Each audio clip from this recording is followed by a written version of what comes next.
Hey all, today I wanted to talk about bread. Why? Because bread is bread. First, let's start with the history of bread.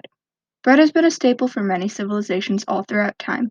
According to no one in particular, bread making is over 10,000 years old. Bread is pretty simple to make actually. All it technically needs is crushed grain and water. But nowadays we like to make it fancy with sugar, spice, eggs, salt, and even bananas. Wheat was first intentionally grown and harvested in Mesopotamia, and there is bread found in sites in Turkey and Europe from around 9,000 years ago.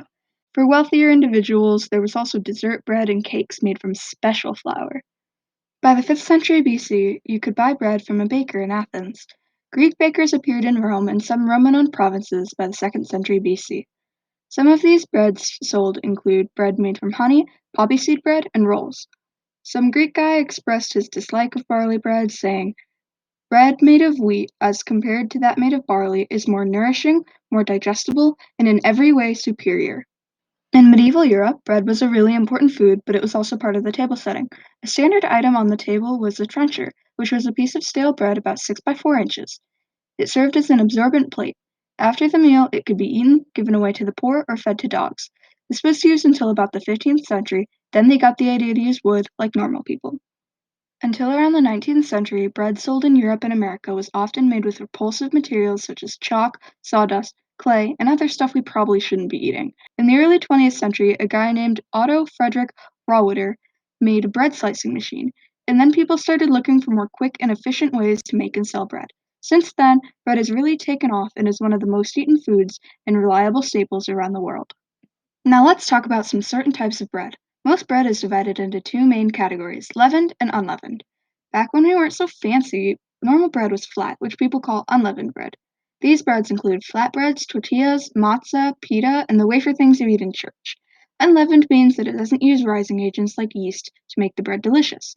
Without a rising agent, it, well, doesn't rise. That's why these breads are usually flat. Leavened bread is made with a rising agent, basically bubbles. If a dough has lots of bubbles, it bakes into the light, fluffy stuff that you most likely picture when you hear the word bread. The main categories of leavening agents are biological, steam and air, and chemical. Yeast is an example of a biological leavening agent. As it grows, it converts sugar into alcohol and carbon dioxide through fermentation. Chemical leavening agents include baking soda and baking powder.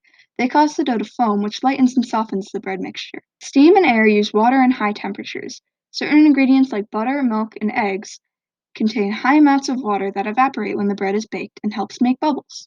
Next, to get even more specific, here are even more subcategories of bread. These subcategories are pretty much just grouped by taste, density, ingredients, and the yummier stuff. We have sweetbreads like scones and pan de muerto, and rusk, a dry, double-baked biscuit like biscotti. There's also bready breads like baguettes and pretzels, flatbreads like naan, roti, and tortillas, rye bread like pumpernickel, Jewish rye, Russian rye, German rye, etc., etc., etc.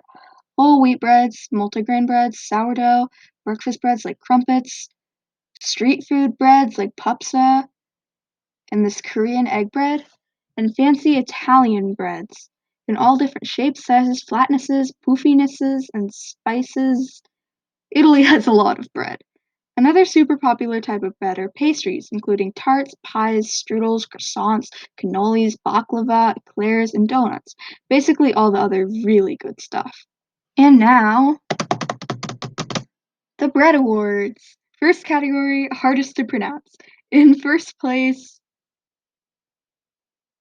I'm not even gonna try to pronounce that. In second place, we have, again, not gonna try. In third, I could probably try this, but I'm not gonna because I'd mess it up a lot anyway.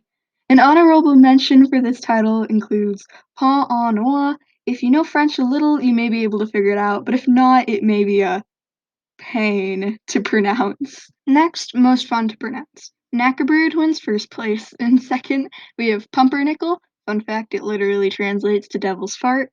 Pampushka wins third place, and some honorable mentions include Hunukaka, Xiaobing, Zopf, and pretty much every other bread from Scandinavia, especially Sweden.